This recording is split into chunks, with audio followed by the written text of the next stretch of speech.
मेरा तो भाई समय ही खराब चल रहा है, किस्मत भी साथ नहीं दे रही। उस वक्त जो फैसला किया शायद सही नहीं था।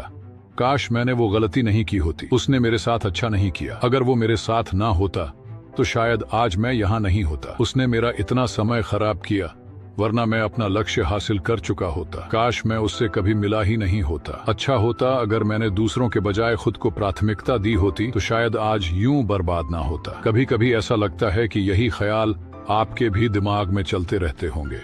आजकल की सबसे आम समस्या यही है कि लोग अपने ही विचारों के जाल में फंस जाते हैं। उन्हें यह पता होते हुए भी कि उनका कीमती वक्त बेकार जा रहा है, वो बस सोचते ही रहते हैं और ऐसा सोचते रहते हैं जिसका उनकी वास्तविक जिंदगी से कोई संबंध नहीं होता। बस फालतू ख्यालों में समय बर्बाद करते रहते हैं। ऐसे में हम उन लोगों को कोसते रहते हैं जिनके बारे में हमें कुछ भी नहीं पता।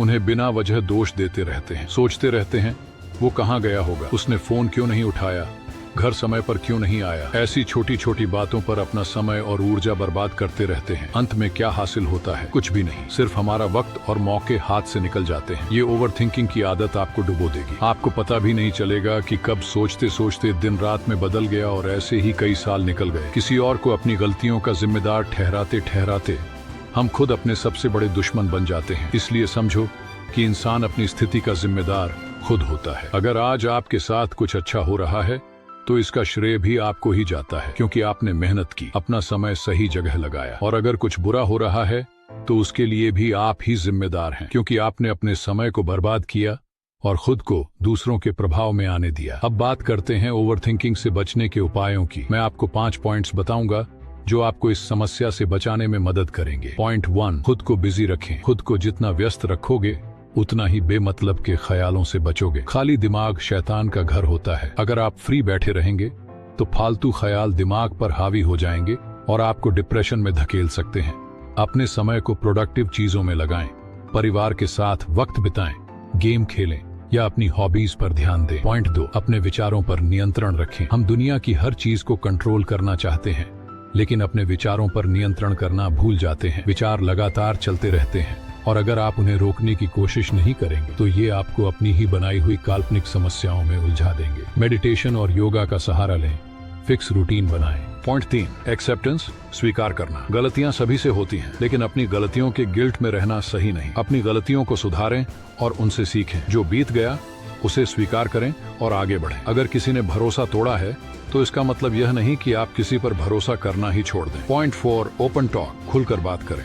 अगर आपके मन में किसी को लेकर कोई नेगेटिव विचार है तो उसे अपने तक मत रखें। सामने वाले से खुलकर बात करें। इससे गलतफहमियां दूर होंगी और रिश्ते मजबूत बनेंगे। पॉइंट 5, लिखने की आदत डालें। लिखना एक बेहतरीन तरीका है अपने विचारों को नियंत्रित करने का। जो कुछ भी आपको परेशान कर रहा है उसे लिख डालें। इससे आप अपने इमोशंस को बेहतर तरीके से हैंडल कर पाएंगे और अपने लक्ष्यों पर फोकस कर सकेंगे। अंत में यही कहना चाहूंगा कि मेहनत करते रहिए और अपने समय का सदुपयोग कीजिए। ओवर थिंकिंग को खुद पर हावी मत होने दीजिए। अपने देश का नहीं बल्कि दुनिया में अपने देश का नाम रोशन कीजिए। क्यों भाई, क्या सोच में डूबा हुआ है? क्या सोचने से तुम्हारी परेशानियां हल हो जाएंगी? क्या तुम्हारे विचारों से दुनिया को तुम्हारी चिंता होगी, या सिर्फ सोचने से तुम्हारी किस्मत खुद ब खुद बदल जाएगी? इस दुनिया को रत्ती भर भी परवाह नहीं है कि तुम किस मुसीबत में हो या क्या परेशानी झेल रहे हो। दुनिया को इससे कोई फर्क नहीं पड़ता कि तुम्हारे दिल और भावनाओं पर क्या गुजर रही है। भाड़ में जाए ऐसी दुनिया, भाड़ में जाए ये दिखावटी रिश्ते, और भाड़ में जाए ये स्वार्थ से भरी दुनियादारी जो बस जहर से लदी हुई है। भाड़ में जाए हर वो ऊर्जा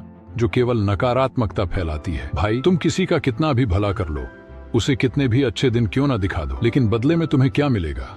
केवल एक चीज, तुम्हारी औकात दिखाना। वो इंसान जिसे तुम अपना मानते हो बस तुम्हें तुम्हारी हकीकत दिखाएगा। ऐसे लोगों की परवाह मत करो।